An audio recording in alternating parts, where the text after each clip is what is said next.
Palworld took the world by storm when it launched in early 2024, with it hitting a peak of over 2 million concurrent players within days. However, nowadays it's doing only about 1% of that.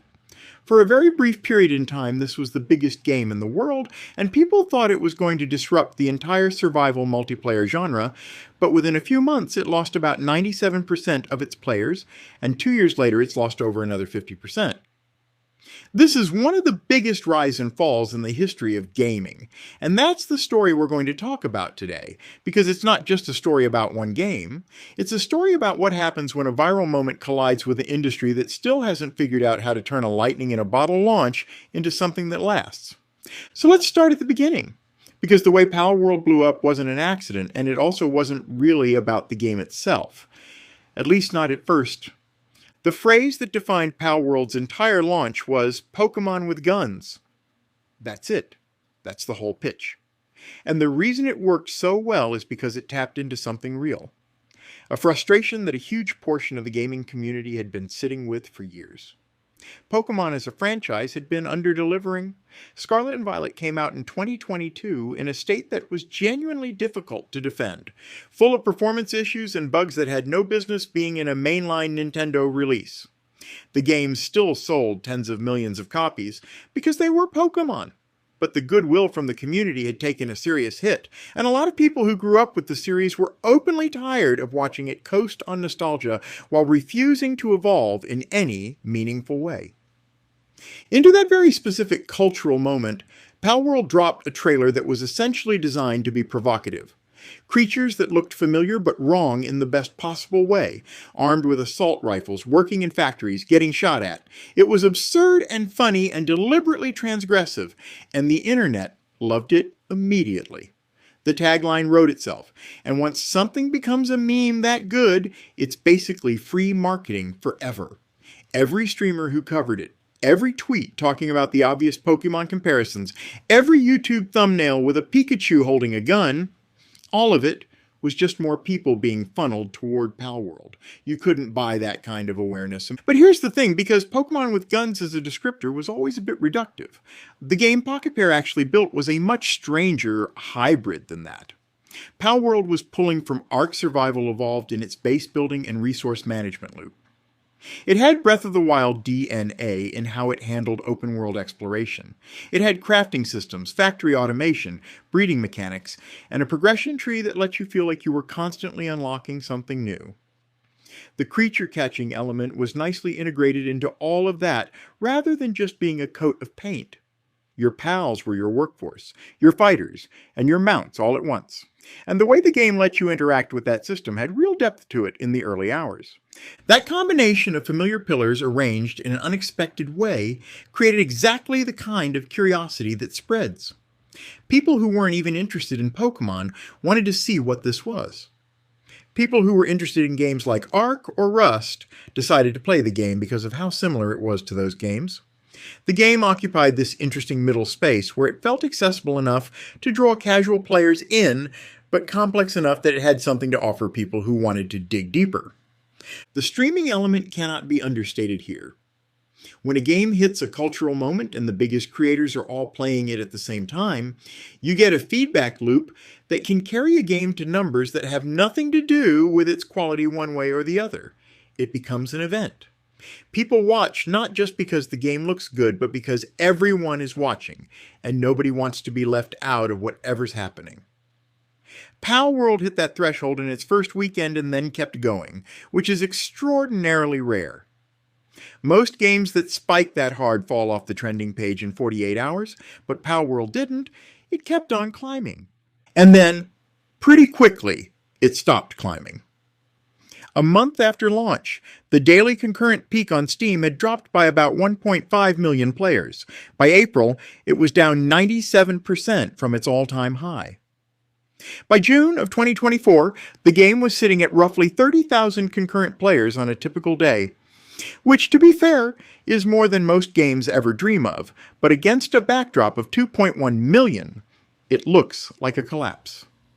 The question of why this happened is actually more interesting than the question of how it exploded, because the answer isn't just hype faded, even though that's part of it. The core issue was that Palworld's gameplay loop, while genuinely fun in the early game, didn't have enough depth to sustain long sessions once you'd seen what it was doing. The survival and base building elements followed a pattern that most players in that genre have run through before. You gather, you build, you automate, you get stronger, you push into a new area, and then you do it all again with slightly better materials. That loop works brilliantly for the first 20-30 hours. Pocket Pair's own CEO acknowledged that the average Palworld player logged more than 30 hours before putting it down, which actually says something. The game delivered on its initial promise. But 30 hours is also where most players hit a ceiling and realized the game didn't have much new to show them. The pals themselves, which were supposed to be the differentiating factor, ended up feeling a bit thin over time. The variety in the early game gave way to a smaller pool of genuinely useful creatures that most experienced players converged on, which reduced the sense of discovery. The world was big, but not especially dense with things to find, once you'd established a base and settled into a rhythm. And because the game launched in early access, entire systems that players expected to flesh out the experience just weren't there yet. The endgame in particular was notably underdeveloped, and that's exactly the part of the game you need to be strong if you want to retain people past the honeymoon phase. There's also something worth understanding about what happens to a game when it becomes this famous this fast. The expectations that come with that kind of attention are enormous, and largely disconnected from what the actual product is. When 2.1 million people are playing your early access survival game, a significant portion of them are not your target audience. They're curiosity seekers, trend followers, people who were there for the event rather than the game. Those players were always going to leave.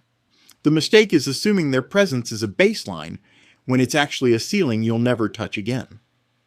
The drop-off in Palworld's case wasn't a failure of the game so much as it was the mathematical inevitability of what happens after a viral moment runs its course, and you see this with pretty much all games that have reached player numbers that high. But then Nintendo had to go and make things considerably more complicated. In September 2024, about 8 months after launch, Nintendo and the Pokémon Company filed a patent infringement lawsuit against Pocket Pair in Japan. Not a copyright case. That would have been hard to prove given how different Palworld's designs technically are from actual Pokémon, but a patent case, targeting specific mechanics like the creature capture system and the ability to ride pals. The damages they were asking for were relatively modest, something in the range of 10 million yen, but the lawsuit itself sent a message that was impossible to ignore.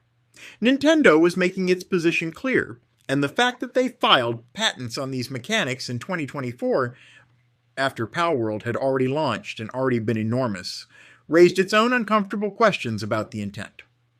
Pocket Pair pushed back, calling the lawsuit unfortunate and vowing to fight it, and their legal defense pointed to prior art in games like Ark and Octopath Traveler as evidence that these mechanics predated Nintendo's patent filings. The case is still ongoing, but regardless of how it eventually resolves, the lawsuit had an effect on Palworld's momentum because it introduced uncertainty, and people wouldn't want to put time or money into a game that could possibly be shut down.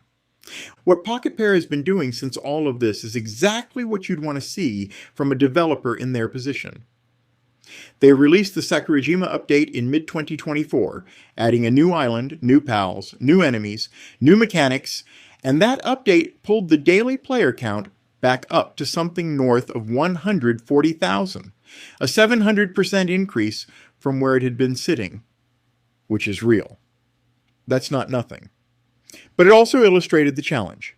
Each major content drop generates a spike, and then the numbers settle back down. The game doesn't seem to have found its permanent audience yet, the group of people who are just there all the time the way that dedicated communities stick around for games like Path of Exile or Deep Rock Galactic. And that's the tension at the center of Palworld's story. It proved that you can build something in a few years that captures the entire internet's attention and breaks records that have stood for a decade. Pocket Pair did that on an indie studio budget, without a major publisher, with a concept that most of the industry probably thought was too chaotic to work. That part of the story is genuinely impressive and worth saying out loud. But it also demonstrated how different capturing the internet's attention is from building something people stay for, and how a viral launch can actually work against you if the infrastructure beneath it isn't ready to absorb that many people at once. The games that survive their own hype cycles, the ones that still have loyal, active communities years later, tend to be the ones that had clear long-term visions from the start. They knew what they were building toward, and the players could feel that direction. Palworld's early access state meant that nobody, including Pocket Pair, fully knew what the game was going to be. And when you're dealing with 2.1 million players in your first week, that uncertainty gets exposed very quickly. None of this means Palworld is finished. Pocket Pair is still actively developing it, a full release is presumably still on the horizon, and the game has enough of an existing audience that a really substantial update could pull those numbers back up again.